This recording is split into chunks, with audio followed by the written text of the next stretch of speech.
نحمده ونصلي ونسلم على سيدنا ومولانا محمد رسوله النبي الأمين المكين الحنين الكريم الرؤوف الرحيم. أما بعد،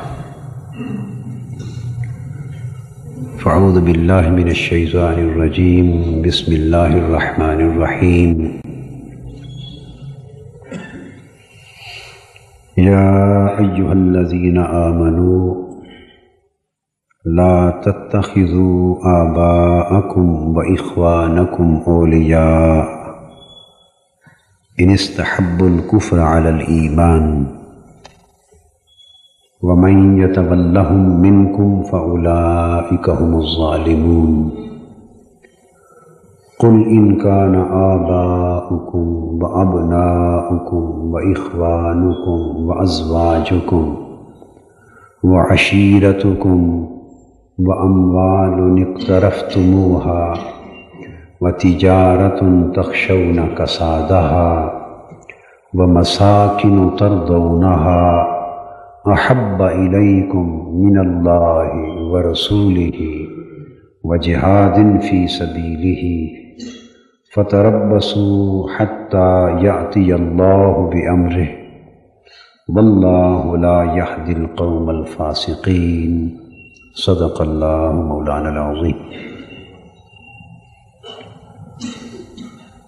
معزز خواتین و حضرات اور عزیزان گرامی قدر، اللہ رب العزت کا شکر ہے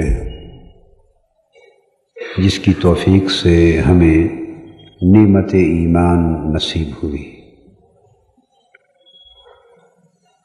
اور اللہ جل مجدہ کی بارگاہ میں التجا ہے کہ ہمیں اس نعمت ایمان کی قدر و قیمت کو سمجھنے اور اس کا حق ادا کرنے کی توفیق مرحمت فرمائے۔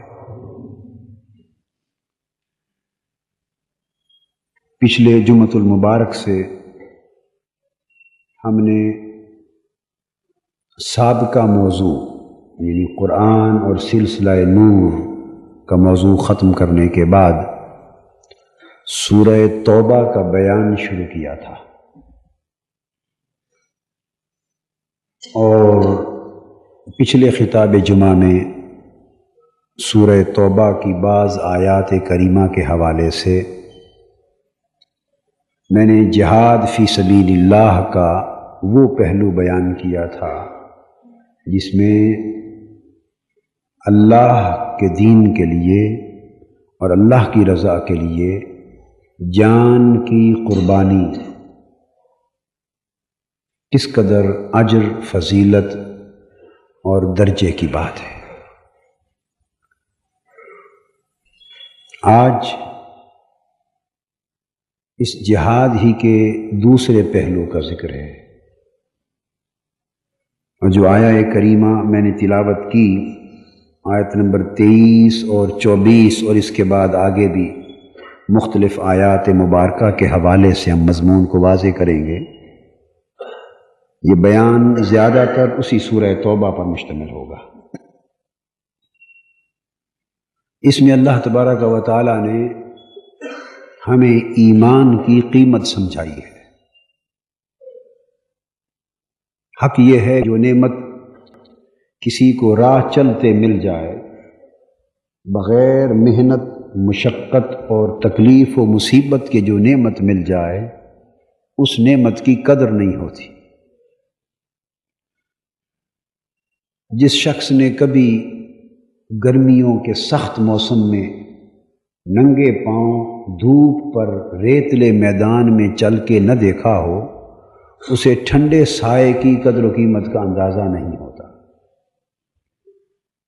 جو شخص گرمیوں میں کبھی پیاس کی شدت سے نہ گزرا ہو، اسے اللہ کے دیے ہوئے ٹھنڈے پانی کی نعمت کی قدر کا اندازہ نہیں ہوتا۔ جس نے حالت بیماری میں کبھی بستر پہ پاؤں نہ رگڑے ہوں، اسے صحت اور تندرستی کی نعمت کی قدر معلوم نہیں ہوتی۔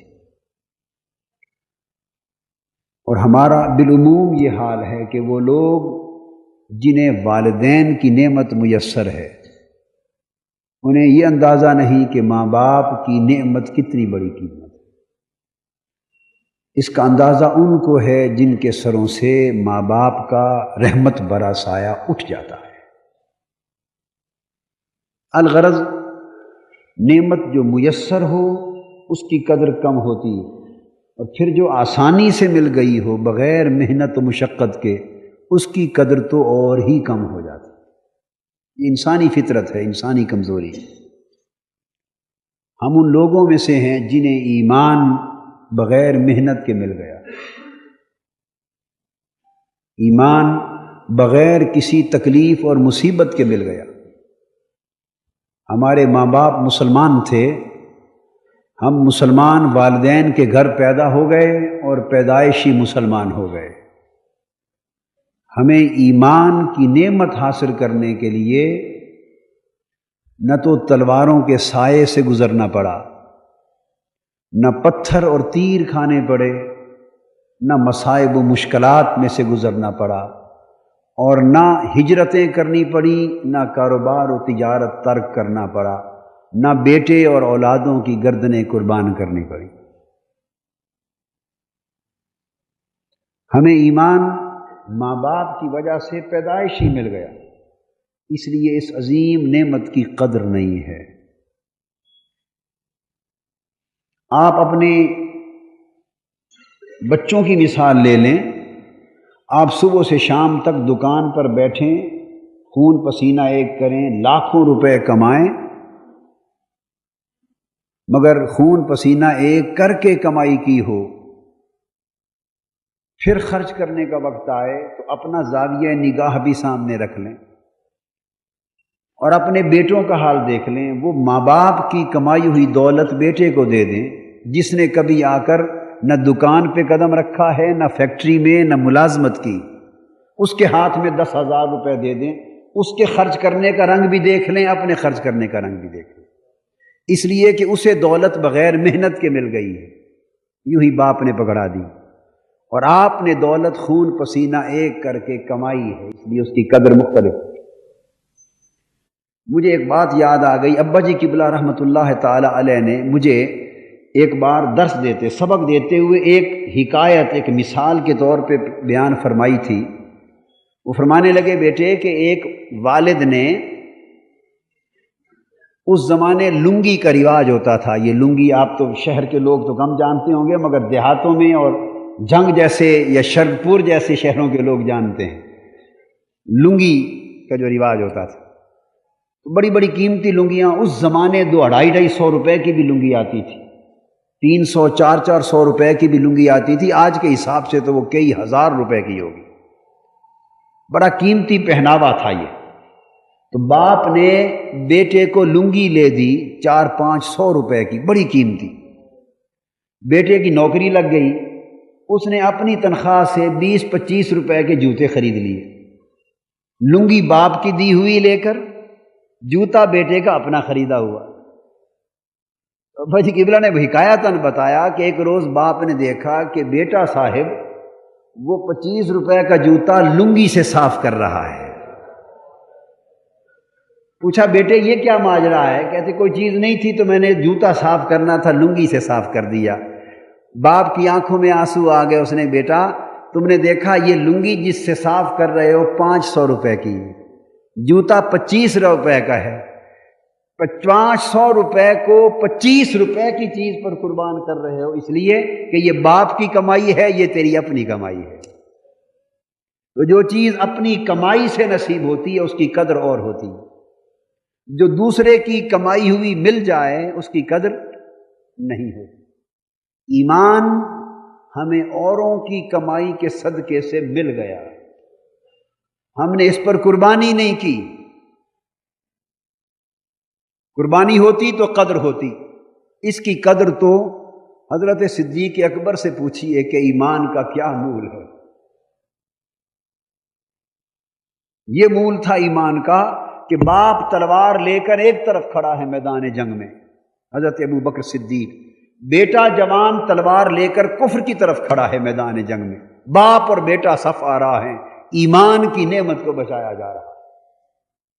اور ایک روز بیٹے نے کہا مسلمان ہو جانے کے بعد ابا جان سیدنا صدیق اکبر کو، غزوہ بدر میں 3 بار آپ کی گردن میری تلوار کی زد میں آئی تھی، مگر میں نے ہر بار باپ سمجھ کے چھوڑ دیا تھا۔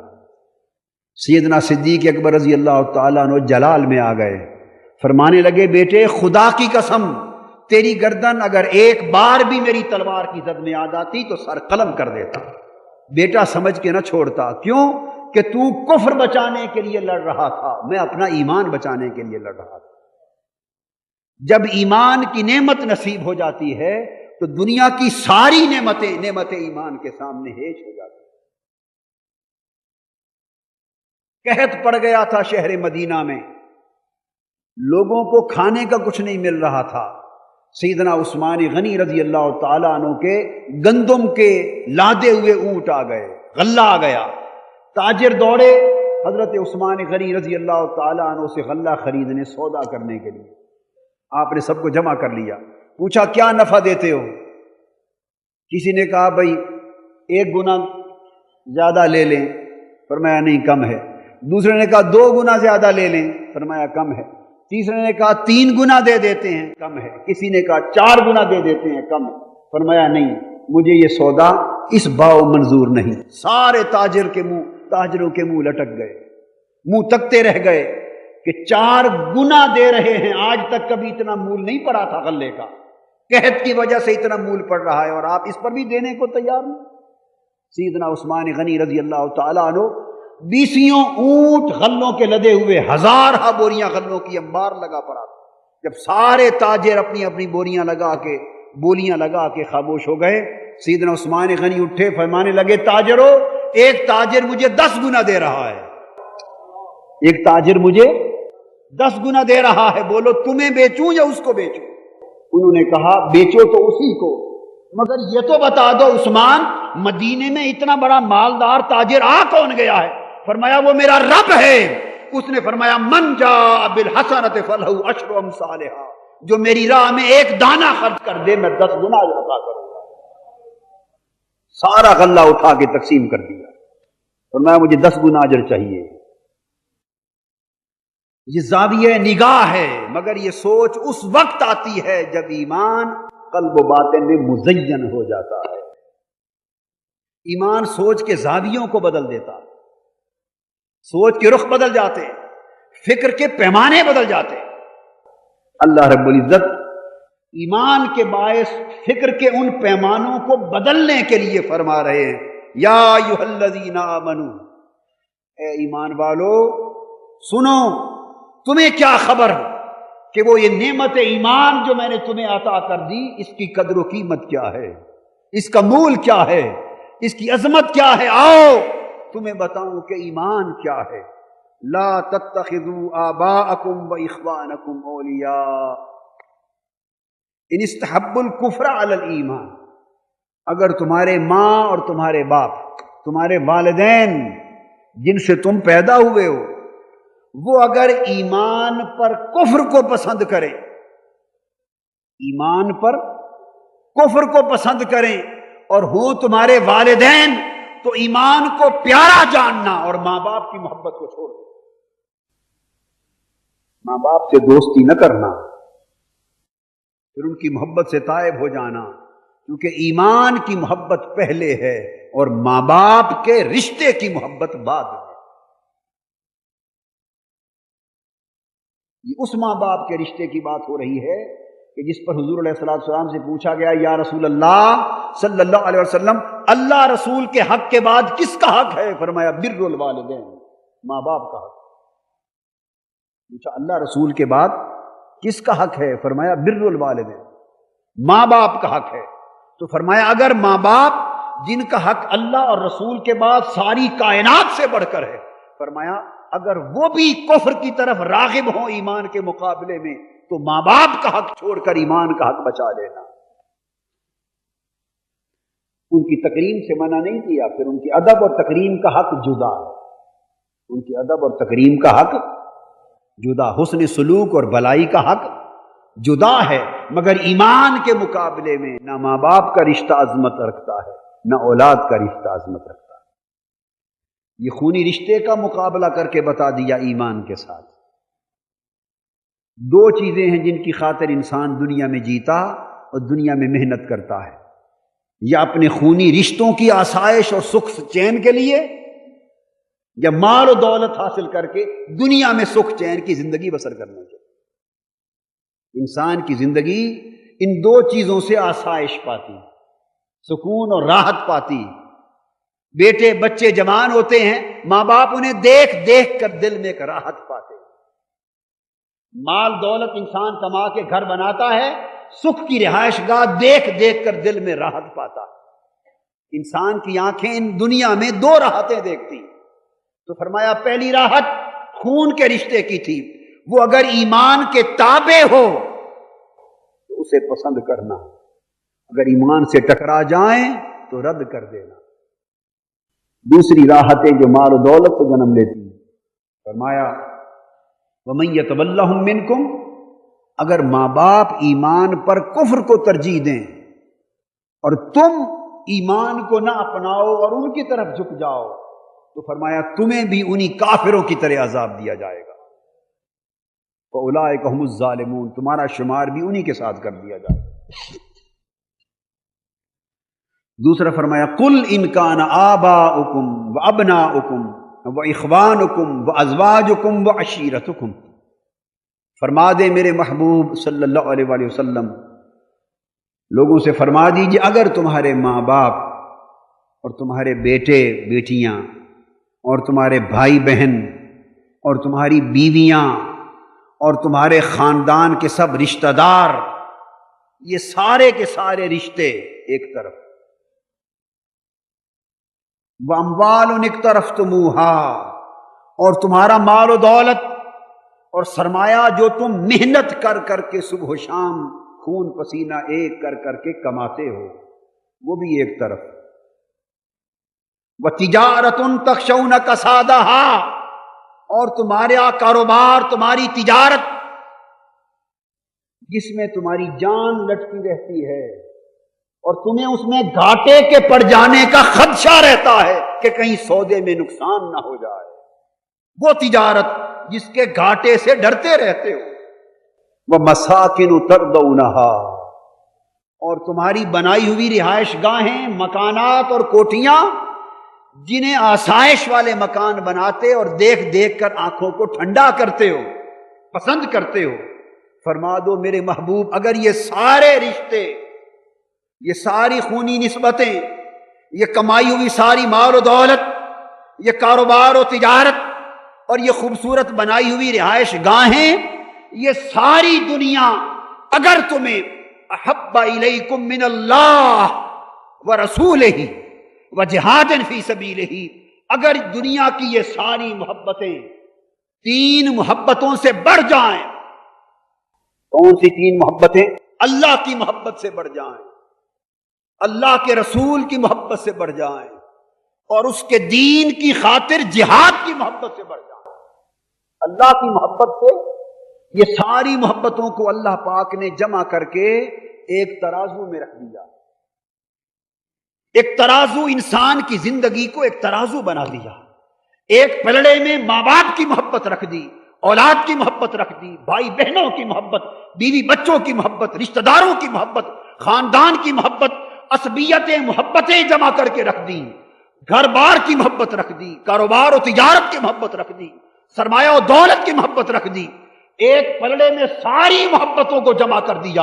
ادھر رب کائنات نے اپنی محبت کو رکھا اور فرمایا لوگو تمہارا من ایک ترازو ہے، کسی سے پوچھنے کی ضرورت نہیں ہے، مسئلہ دریافت کرنے کی ضرورت نہیں ہے، تجاہل عارفانہ کی ضرورت نہیں ہے، اپنے من میں ڈوب کر پا جا سراغ زندگی، اپنے من کے اندر غوطہ زن ہو جاؤ، گریبان میں جھانکو، ایک لمحے کے لیے آنکھ بند کرو، دیکھو کہ تمہارے من کے ترازو کے ایک پلڑے میں اللہ کی محبت پڑی ہے، ایک طرف تمہارے سب رشتوں اموال کی محبت پڑی ہے، دیکھو ایمان سے اگر یہ محبت کا پلڑا بھاری ہے تو سمجھ لو کہ تم نے خدا کی محبت سے بغاوت کر دی.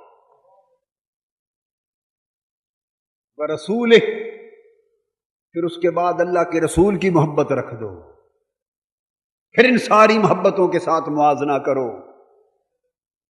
کسی اور سے فیصلہ لینے کی ضرورت نہیں. اپنے من میں جھانکو، اپنے احوال و کیفیات کا مطالعہ کرو، روز مرہ کیفیات کو، اپنے من کو جھنجھوڑو.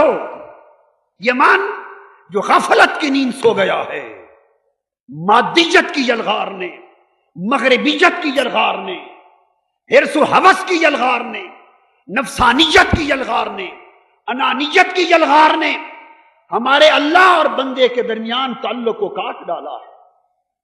دوستو، اتنی گرد پڑ گئی ہے ہمارے ایمان پر، اگر ہم سال ہا سال تک گرد کو جھاڑتے رہیں تب جا کر ایمان کی چنگاری پھر چمکے گی. من کے ترازو کو تولو. اگر رسول کی محبت سے یہ محبتیں بڑھ جائیں، سمجھو رسول سے بغاوت کر دی. وجہاد فی سبیلہ، پھر اللہ کے دین میں جو جہاد ہے، مجاہدہ، اس محبت کو تولو. اگر اللہ کے دین کے لیے جہاد کی محبت سے یہ محبتیں بڑھ جائیں تو سمجھو اللہ کے دین سے بغاوت کر دی. وتربصوا، اگر یہ محبتیں اللہ کی محبت سے، اللہ کے رسول کی محبت سے، اللہ کے دین کی محبت اور جہاد کی محبت سے بڑھ جائیں، فتربصوا، پھر عذاب کا انتظار کرو. حتی یاتی اللہ بامر، پھر اللہ کی طرف سے اترنے والے عذاب کا انتظار کرو. جو کچھ ہمارے ساتھ بیت رہا ہے یہ عذاب نہیں تو اور کیا ہے. ہر روز سینکڑوں گلے کٹ رہے، نہ گھر کے اندر اس قوم کو سکون ہے، نہ باہر سکون ہے، نہ کسی کی عزت محفوظ، نہ جان و مال محفوظ، نہ کاروبار تجارت محفوظ، نہ سڑک پر کوئی جاتا ہوا محفوظ. حضور علیہ الصلوۃ والسلام نے فرمایا میری امت پر ایک زمانہ آئے گا جس زمانے کو حرج کہا جائے گا. کیا حرج؟ صحابہ کرام نے پوچھا آقا وہ زمانہ حرج کیا ہوگا؟ فرمایا کثرت القتل، میری امت میں قتل بڑھ جائیں گے. اور آقا اس قتل کی کیفیت کیا ہوگی؟ فرمایا کیفیت یہ ہوگی نہ مارنے والے کو پتا ہوگا کہ میں اس غریب کو کس لیے قتل کر رہا ہوں، اور نہ مرنے والے کو پتا ہوگا کہ کس جرم کی پاداش میں قتل کیا گیا ہو. یعنی اجرتی قاتل ہوں گے. کیا؟ اجرتی قاتل ہوں گے اور اجتماعی قتل ہوں گے. ہر روز ایک یلغار سے 10 قتل ہو رہے ہیں. کسی راہ چلتے مقتول کو خبر نہیں کہ میں کس جرم میں مارا گیا، اور مارنے والوں کو خبر نہیں کہ اس نے میرا بگاڑا کیا تھا، میں کیوں مار رہا ہوں. قاتل اجرت پر ہے، مقتول مظلوم ہے. یہ زمانہ حرج. حضور علیہ السلام سے پوچھا گیا آقا اس فتنے کے زمانے میں ایمان کس کا بچے گا؟ کون لوگ اچھے ہوں گے؟ فرمایا جب یہ فتنے کا دور آ جائے تو ایمان ان کا بچے گا بنفسہ و مالہ، صرف وہ شخص ایمان بچا لیں گے کہ جو اللہ کے دین کے لیے اللہ کی راہ میں اپنی جان اور اپنا مال اللہ کے دین میں خرچ کرتے ہوئے جہاد کر دے گا. ان کا ایمان بچ جائے گا، وہ محفوظ ہو جائیں گے. فرمایا جب یہ وقت آ جائے انتظار کرو میرے عذاب کا. واللہ لا یہدی القوم الفاسقین، فرمایا اللہ فاسق لوگوں کو جو میرا حکم نہیں مانتے، وہ فاسق لوگ ہیں، اللہ ان کو ہدایت نہیں دے گا. پھر آگے چل کے جھنجھوڑا. فرمایا کہ یہ لوگ اللہ کے دین کی چراغ کو بجھانا چاہتے، یریدون ان یطفئوا نور اللہ بافواہہم وَيَأْبَى اللَّهُ إِلَّا أَن يُتِمَّ نُورَهُ وَلَوْ كَرِهَ الْكَافِرُونَ. عالم کفر اللہ کے دین کے چراغ کو بجھانا چاہتا ہے. ابو جہل اور ابو لہب کا دور تھا، تب بھی کفر دین اسلام کے چراغ کو بجھانا چاہتا تھا. آج واشنگٹن اور ماسکو کا دور ہے، یا ماسکو تو گیا، واشنگٹن اور اسرائیل کا دور ہے. آج مغربی سامراج اور یہودی صہیونیت لیطفئوا نور اللہ بافواہہم، دین اسلام کا چراغ اپنے پھونکوں سے بجھانا چاہتے ہیں. وَيَأْبَى اللَّهُ إِلَّا أَن يُتِمَّ نُورَهُ، اور اللہ نے فرمایا اللہ نے یہ فیصلہ کر دیا ہے کہ وہ اپنے نور کو کامل کر کے رہے گا، نہیں بجھنے دے گا۔ وَلَوْ كَرِهَ الْكَافِرُونَ، کافر لوگ بے شک ناپسند کرتے رہیں اللہ کے دین کو۔ آج دین اسلام کے خلاف ناپسندیدگی اپنے عروج پر ہے، اپنے عروج پر ہے۔ اسلام کی ثقافت کو جڑوں سے کاٹنا چاہتے ہیں، ایمان کی غیرت و حمیت کو جڑوں سے کاٹنا چاہتے ہیں، اسلامی نظریے کے تشخص کو کاٹنا چاہتے ہیں۔ وہ چاہتے ہیں کہ امت مسلمہ عید پڑھے، بقر عید پڑھے، نماز پڑھے، روزہ رکھے، زکوٰۃ دے، نکاح، طلاق، وراثت اور جنازہ اسلام کے مطابق کرے، بقایا کل دین اسلام کا چراغ عالم اسلام میں سے بجھا دیا جائے۔ نظام ملت کفر کی آ جائے۔ فرمایا هو الذی ارسل رسولہ بالہدی ودین الحق لیظہرہ علی الدین کلہ، اور اللہ نے رسول کو اس لیے بھیجا ہے کہ وہ اس دین کو کامل کر دے، اس دین کے نور کو دنیا میں پھیلا دے، اور کافروں کے پھونکوں کے باوجود چراغ دین حق شرق سے غرب تک اپنا نور پھیلا کے رہے۔ وَلَوْ كَرِهَ الْمُشْرِكُونَ، مشرک ناپسند کرتے رہیں گے مگر دین حق بڑھتا رہے گا۔ اب یہ ساری بات جو کہی تو صاف ظاہر ہے اب اس دین حق کو بڑھانے کے لیے فرشتے تو آئیں گے نہیں۔ ایک جنگ بیان کر دی عالم کفر کی اور ارادہ حق کی۔ کفر چاہتا ہے کہ دین حق کا چراغ بجھا دیا جائے، اللہ چاہتا ہے کہ یہ چراغ جلتا رہے اور اس کے نور سے شرق سے غرب تک اجالا پھیلتا رہے۔ تو اس کی صورت کیا ہوگی؟ متصل آگے آیا یا ایھا الذین آمنوا ان کثیرا من الاحبار والرہبان لیأکلون اموال الناس بالباطل۔ تین طریقے ہیں جو دین حق کا چراغ بجھانے کے لیے استعمال ہو رہے ہیں۔ کتنے؟ تین۔ ایک تو وہ جو دین کا کام کرنے والے دین کو بدنام کرتے، دین و مذہب کا کام کرنے والے بدنام کرتے ہیں، اور فرمایا بہت سارے عالم اور بہت سارے درویش صفت لوگ جنہوں نے لبادے درویشی کے، پیری فقیری کے اوڑھ رکھے، اور بہت سارے عالم جنہوں نے لبادہ اسلام کی تبلیغ کا اوڑھ رکھا ہے۔ لیأکلون اموال الناس بالباطل، وہ لوگوں کے اموال حرام طریقے سے کھاتے ہیں، ناجائز کھاتے ہیں، بٹورتے ہیں، اور حق پر خرچ کرنے کی بجائے ہضم کر جاتے ہیں، اور دوزخ کے عذاب سے اور دوزخ کی آگ سے اپنے پیٹ کو بھرتے ہیں، اور اللہ کے دین پر خرچ نہیں ہوتا۔ ایک بات۔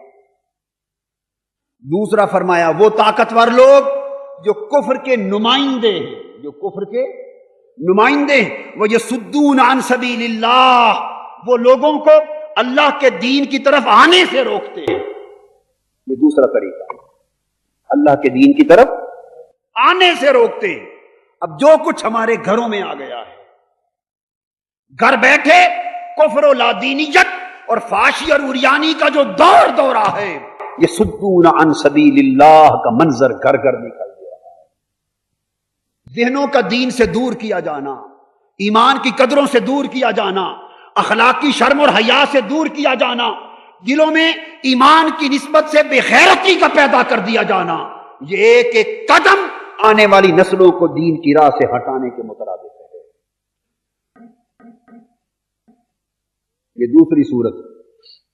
ایسی صورت میں کیا فرمایا کہ پھر اس کا توڑ ایک ہی ہوگا کہ وہ لوگ، اللہ نے فرمایا جن کو میں نے مال و دولت دیا ہے، جب دین حق کا چراغ بجھانے کے لیے ہر طرف سے آندھیاں چل رہی ہوں گی، دین حق کا چراغ بجھانے کے لیے ہر طرف سے طوفان بپا ہوں گے، اندرونی اور بیرونی سطح پر دین اسلام کے خلاف سازشیں ہوں گی، تو اے ایمان والو جن کو میں نے مال و دولت دیا ہے اس دین حق کا چراغ جلائے رکھنے کے لیے اور اس کا نور شرق سے غرب تک پھیلائے رکھنے کے لیے، میں تم میں سے کچھ خوش نصیب چنوں گا، انہیں توفیق دوں گا کہ تم اپنا مال میرے دین کے چراغ کے جلانے پر خرچ کرتے رہو۔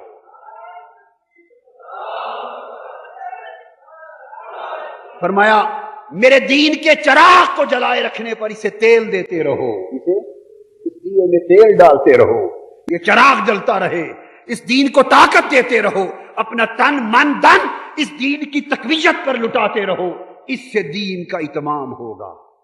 اور جو لوگ توفیق رکھ کر اللہ کے دین کی راہ پر خرچ نہیں کریں گے، فرمایا والذین یکنزون الذهب والفضة ولا ينفقونها فی سبیل اللہ، جو لوگ سونے چاندی اور مال و دولت کو جمع کر کر کے رکھتے اور اللہ کی راہ میں، اللہ کے دین کی راہ میں خرچ نہیں کرتے، فبشرہم بعذاب علیم، میرے محبوب انہیں دردناک عذاب کی خبر سنا دیجیے۔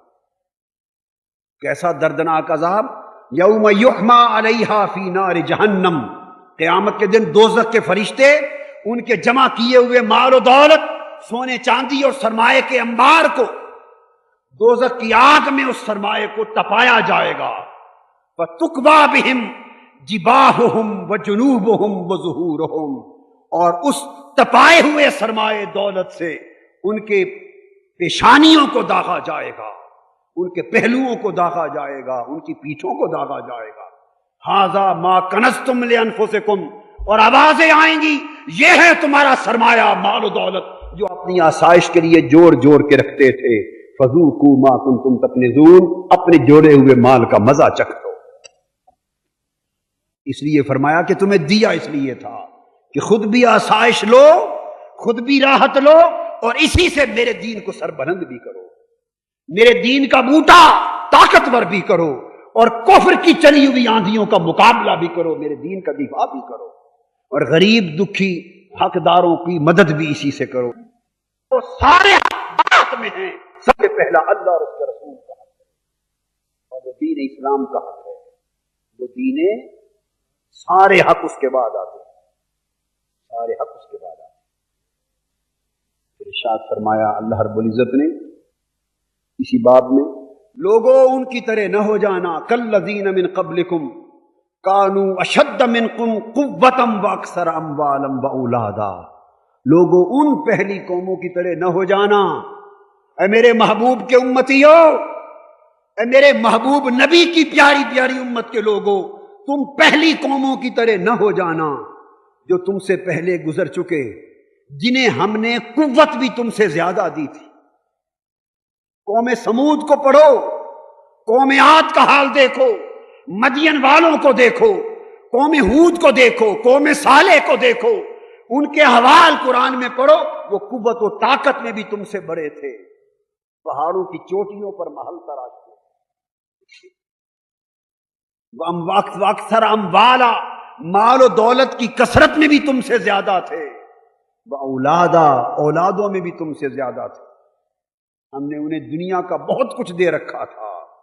فاستمتعوا بخلاقہم، مگر انہوں نے جو کچھ دنیا کا حصہ ان کو ملا، مال و دولت ملا، اولاد ملی، اموال ملے، قوت طاقت سلطنت ملی، اس کی لذتوں سے خوب لطف اندوز ہوئے، راحتیں اٹھائیں، عیش کیے، زندگی کو سکون دیا، عزت دی، ساری لذتیں اس اموال سے اٹھائیں۔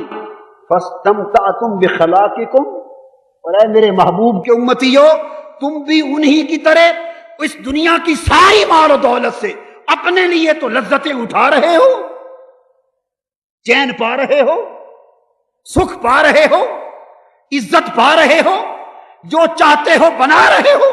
کالذی خاصوا، مگر خدا کے لیے ان کی طرح نہ ہو جانا، انہوں نے اپنے مال و دولت سے اپنے لیے تو سب کچھ کیا مگر میرے لیے کچھ نہ کیا۔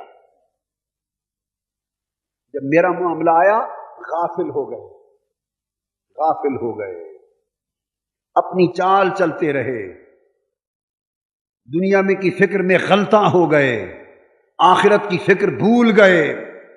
اولئک حبطت اعمالہم فی الدنیا والآخرہ، ان لوگوں کے سارے اعمال دنیا اور آخرت میں غارت کر دیے گئے اور وہ خسارے میں ڈالے گئے۔ حضور صلی اللہ علیہ وسلم سے فرمایا گیا، میرے محبوب صلی اللہ علیہ وسلم، آپ کا کلمہ پڑھنے والوں میں کچھ ایسے بھی ہیں، وَمِنْهُمْ مَنْ عَاهَدَ اللَّهُ، کچھ لوگ آپ دیکھیں گے ایسے ہیں جو دعا کرتے ہیں اور اللہ سے عہد کرتے ہیں، لَإِنْ آتَانَا مِنْ فَضْلِهِ لَنَصَّدَّقَنَّ، دعا کرتے ہیں، وعدہ کرتے ہیں کہ مولا اگر تو ہمیں اپنے فضل میں سے مال و دولت اور دنیا عطا کر دے تو ہم بڑا صدقہ کریں گے، تیری راہ میں بڑا خرچ کریں گے، وعدہ کرتے ہیں۔ وَلَنَكُونَنَّ مِنَ الصَّالِحِينَ، اور ہم بڑے نیکوکار ہو جائیں گے، تیری راہ میں بہت خرچ کریں گے۔ فَلَمَّا آتَاهُم مِّن فَضْلِهِ، پھر جب اللہ نے ان کو اپنا فضل، مال و دولت، دنیا عطا کر دی، بخلوا، تو پھر بخیل بن گئے۔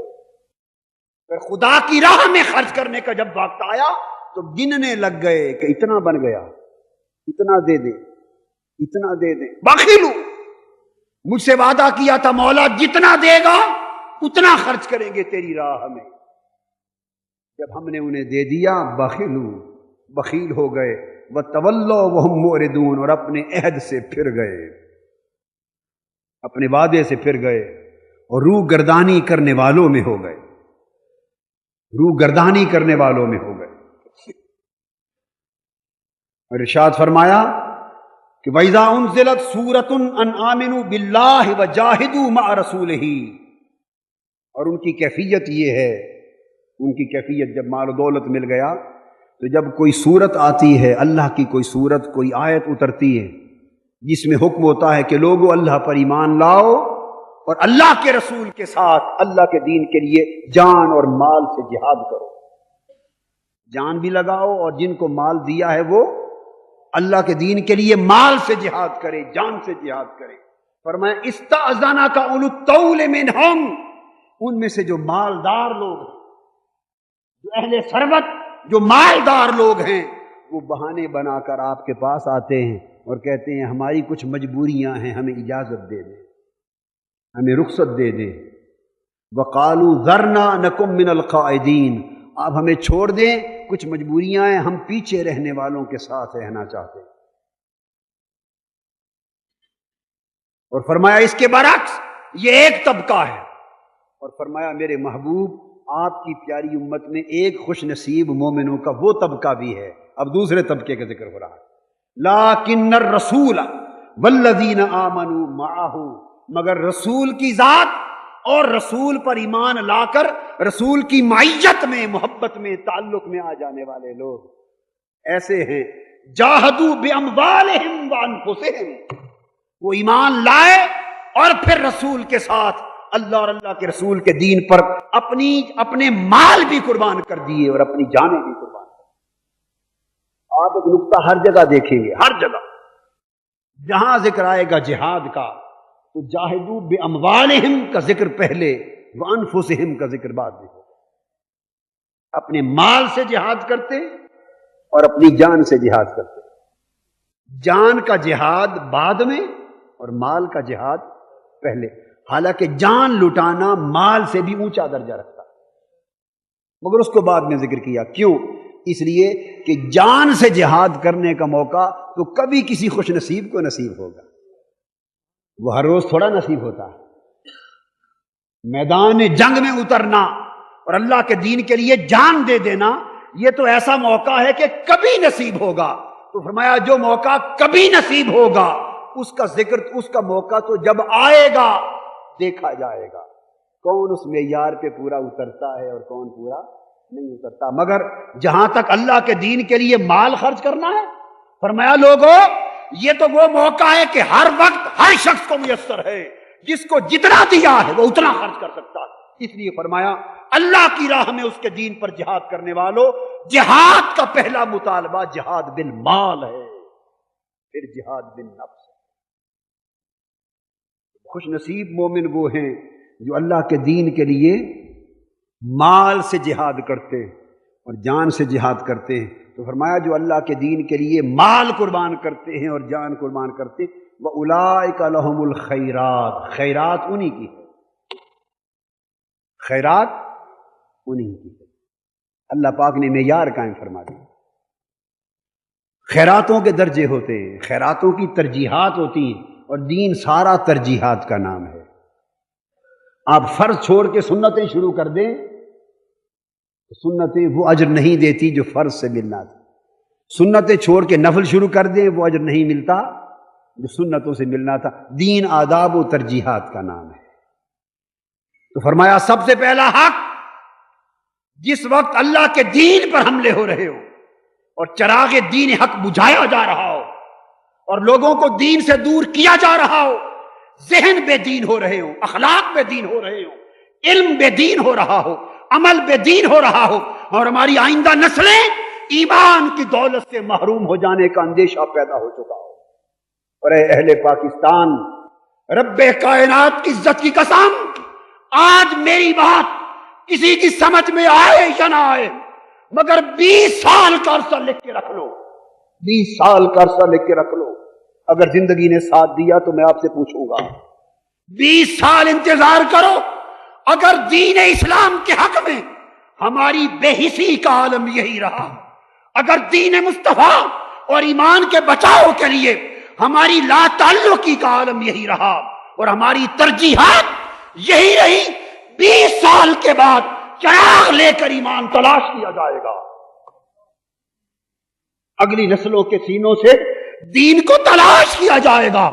جو کچھ لبنان میں ہو چکا، جو کچھ مصر میں ہو چکا، جو کچھ فلسطین میں ہو چکا، اور میں بہت سے ملک ایسے ہیں جن کا نام لینا نہیں چاہتا، جو کچھ باہر ہو چکا، آج کے نوجوان ان نسلوں کے شراب اور پانی میں امتیاز نہیں رہا، حلال اور حرام کا امتیاز نہیں رہا، دین ایک دور کی بات رہ گئی۔ جو کچھ ان ملکوں میں ہو چکا ہے، اگر بحثی ہماری یہ رہی تو اگلے 20-25 کے بعد، ربع صدی کے بعد، اس سے بدتر کیفیت ہماری ہونے والی ہے۔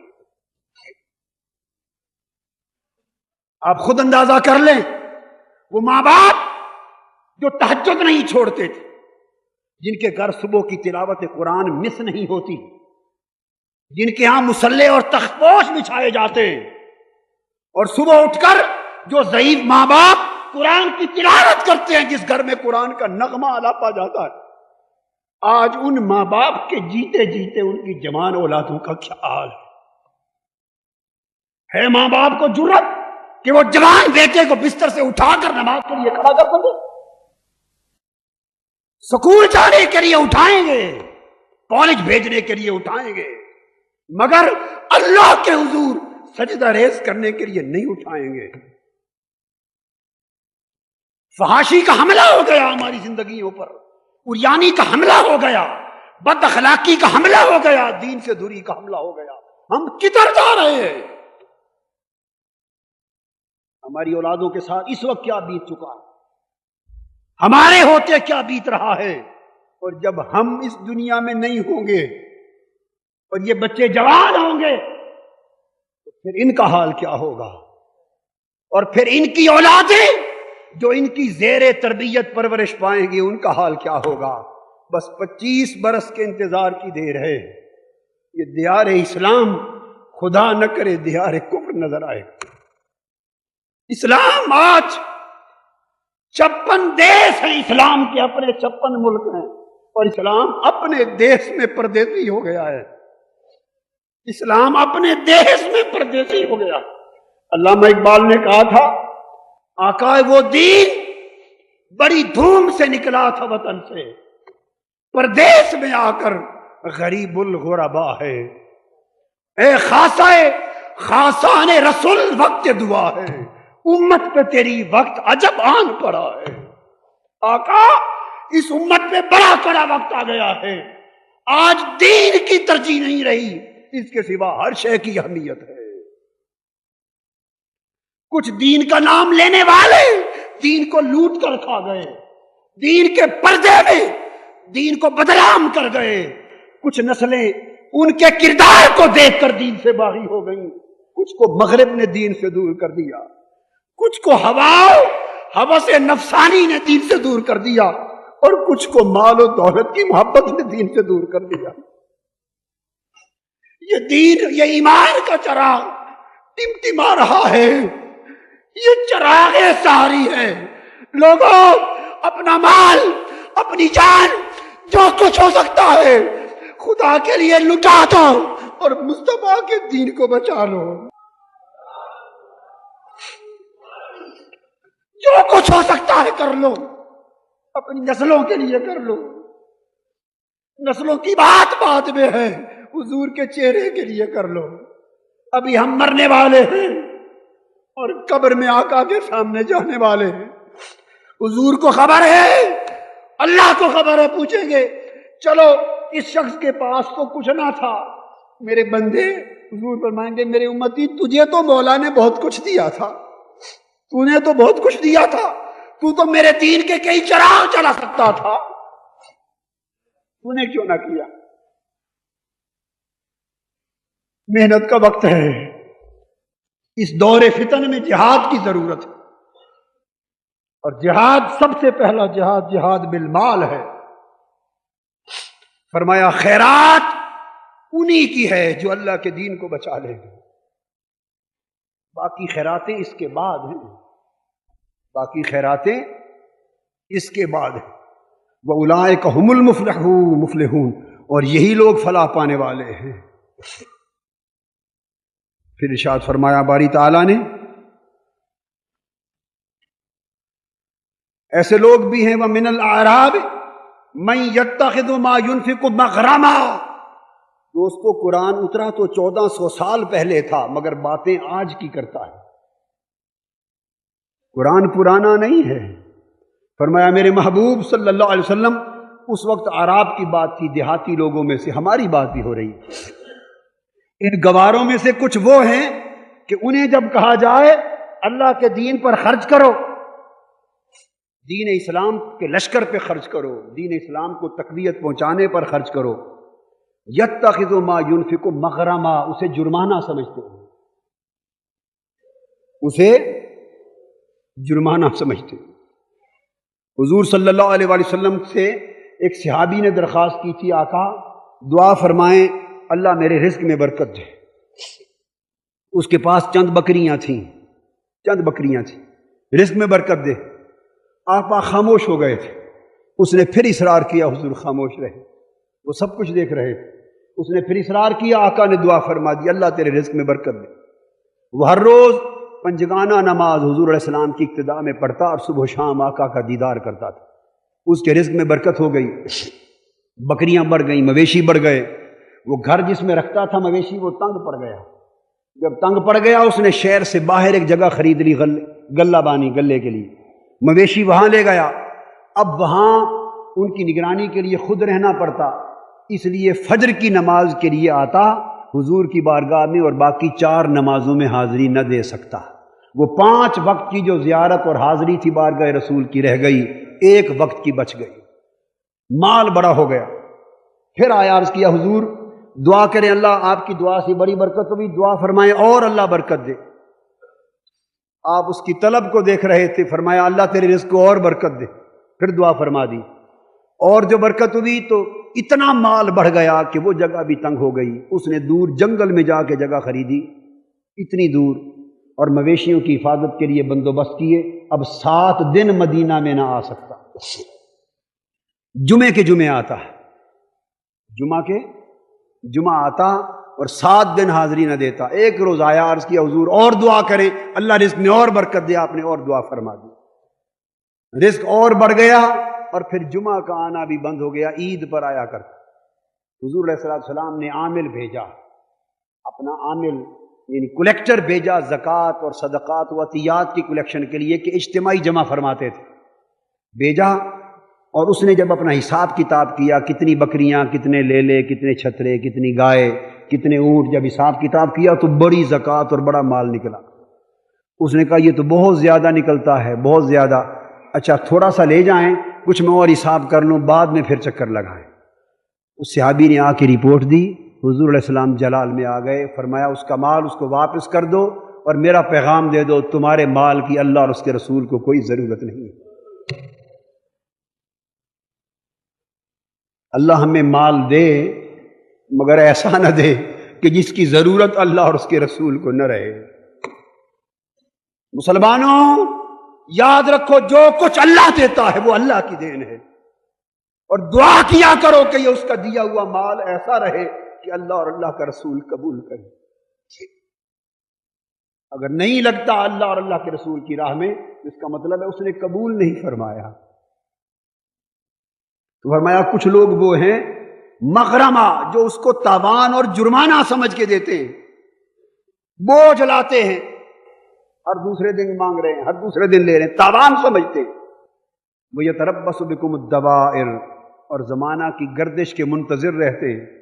علیہم دائرۃ السوء، بری گردش انہی پر آنے والی ہے۔ واللہ سمیع علیم، اور فرمایا میرے محبوب جیسے کچھ اس طرح کے لوگ ہیں ویسے آپ کی امت میں ایسے خوش نصیب بھی ہیں۔ ومن الاعراب، ایسے بھی ہیں من یؤمن باللہ والیوم الآخر، جو ایمان لائے ہیں اللہ اور آخرت پر۔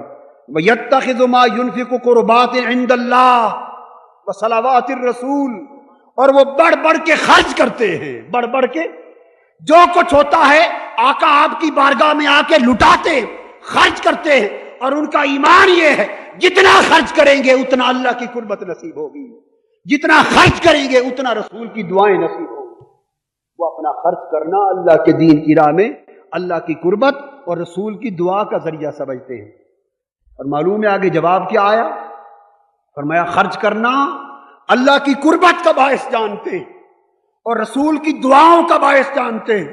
الا انہا قربۃ لہم، میرے محبوب انہیں بتا دو، ہاں ہاں اے اللہ کی قربت اور رسول کی دعا کی خاطر خرچ کرنے والوں، انہیں بتا دو تم نے سچ سوچا، تم نے جو میرے مصطفیٰ کی بارگاہ میں آ کر میرے دین کے لیے خرچ کیا، تمہیں میری قربت مل گئی، میری قربت مل گئی، میری قربت مل گئی۔